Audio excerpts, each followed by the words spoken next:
তুই ছাদে গিয়ে দিয়ে আয়, ওর ছানার সন্দেশ খুব পছন্দ। তুই কি করে জানিস আপা? একটা চট দিব, নে। কাজল ভাইয়া, আপা আপনার জন্য এগুলো পাঠালো। কেন? কেন আবার কি? খাওয়ার জন্য। খাবো না, নিয়ে যাও। আপা যে বললো আপনার ছানা সন্দেশ অনেক পছন্দ। কোথায় রাখবো? রাখতে হবে না, নিয়ে যাও। আমাকে দিয়ে যেতে বলেছে, আমি দিয়ে গেলাম। খাওয়ার ইচ্ছা হলে খাবেন, নাহলে নাই। আমার মিলি আর আমার নেই, বিয়ে হয়ে গেছে অচেনা একটা মানুষের সঙ্গে। সেই মানুষের টাকায় কেনা সন্দেশ মিলি আমার জন্য পাঠিয়েছে। ও কিভাবে ভাবলো এই সন্দেশ আমি খাবো? জোর করে কাউকে বিয়ে দেওয়া যায়? কেন আটকালো না? কেন আমার জন্য অপেক্ষা করলো না? খাবো না।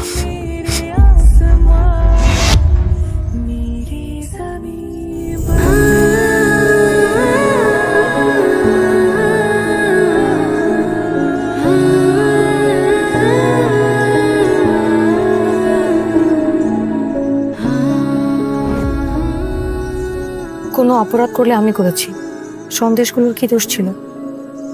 আমার কাজ আছে, আমি যাব। তাহলে আমাকে ধাক্কা দিয়ে ফেলে চলে যাও। আমি কিন্তু চিৎকার করে তোমার মাকে ডাকবো।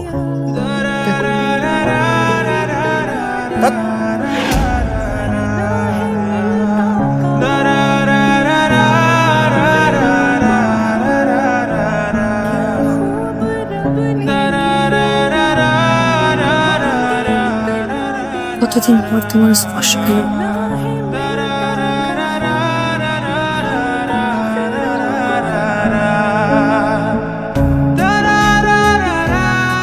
এটা কোনো কথা দুলা ভাই? আমি আপনার একটা মাত্র শালী, আমার সাথে দেখা করার জন্য তো আপনার আসা উচিত ছিল। জানি জানি, ওসব ঢং আমার দেখান লাগবে না। সব মুখে মুখেই বলেন, সত্যিকারের মায়া থাকলে ঠিকই দেখা করতে আসতেন। আচ্ছা হয়েছে, এবার বলেন কবে আসবেন? একদিন এসে বেড়ায় যান।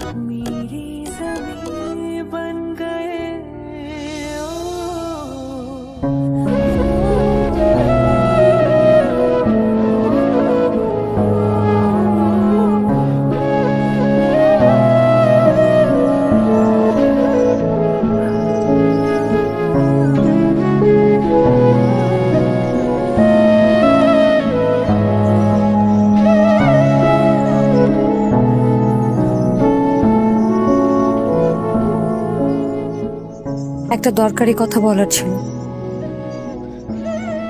বলবো? বলো। শুনলাম কিছুই করো না, এভাবে কি দিন যাবে? ব্যাস, আমার দিন কিভাবে কাটবে না কাটবে সেটা আরেকজনকে বুঝতে হবে না। এসব নাটকের কথা আমার অসহ্য লাগে। সরি, আন্টি বলেছিল তাই জিজ্ঞেস করলাম। মায়েরা মায়া থেকে অনেক কিছুই বলে। আমি ভালো আছি। কেমন ভালো আছো সেটা তো দেখতেই পাচ্ছি। তুমি চাইলে আমি তোমাকে কিছু একটা করতে হেল্প করতে পারি। কিভাবে? ও তো অনেক বড় ব্যবসায়ী, ওর অনেক বড় বড় লিঙ্ক আছে। ও মানে কে? যে লোকটার সাথে তোমার বিয়ে হয়েছে? হুম, তার অনেক টাকা না? বড় ব্যবসায়ীদের টাকা তো থাকবেই। স্প্যানিশ অলিভ অয়েল দিয়ে তোমাকে ঘষা মাজা করে না? ছি, নিজেকে তো লেপে পুছে কামরাঙ্গা বানিয়ে ফেলেছো। তোমার সাথে আমার দেখা করতে আসাটাই ভুল হয়েছে। যাবো না প্লিজ, দাঁড়াও। টাকার কাছে এভাবে বিক্রি হয়ে গেলা?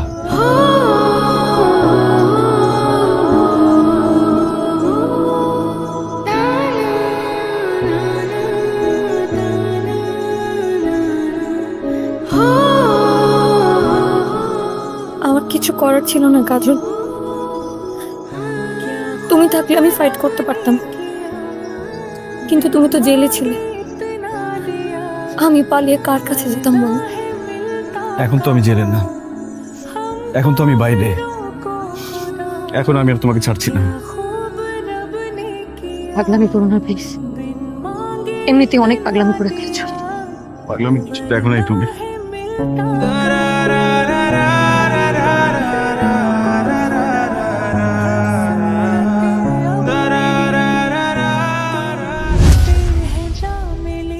তোমার আমাকে জোর করে আদায় করতে হবে না, আমি নিজে তোমার কাছে আসবো।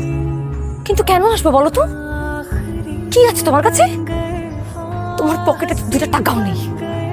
রাস্তার ছেলে রুন্টুর সাথে মারামারি করে 18 মাস জেল কেটেছো। ওর সাথে যদি মারামারি করো না, সারা জীবনও জেল থেকে বেরোতে পারবে না।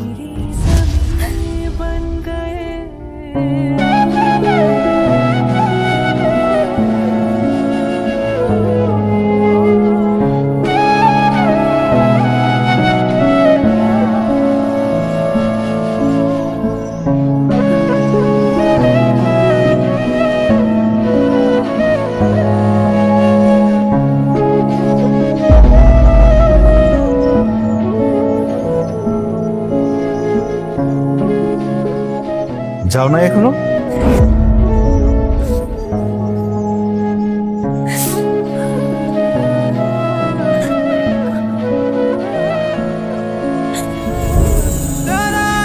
যেতে পারছি না।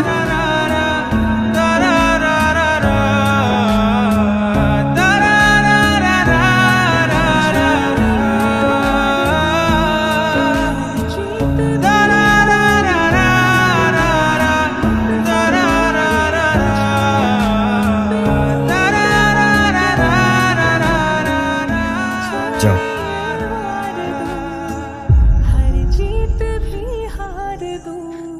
ভালো, আমি তোমাকেই বাসি কাজল, ভীষণ ভালোবাসি। জানি তো। যে মানুষটা কতগুলো টাকা ছিল বলে আমার মতের তোয়াক্কা না করে আমাকে তার বাড়িতে তুলে নিয়ে যায়, সেই মানুষের সাথে একই ছাদের নিচে থাকা যায়, একই বিছানায় শোয়া যায়, ঘুমানো যায়, আরো অনেক কিছু করা যায়, কিন্তু ভালোবাসা যায় না। আমাদের জীবনটাই তো এমন। আমি যদি থেকে যাই আর যদি না যাই, লাভ কি?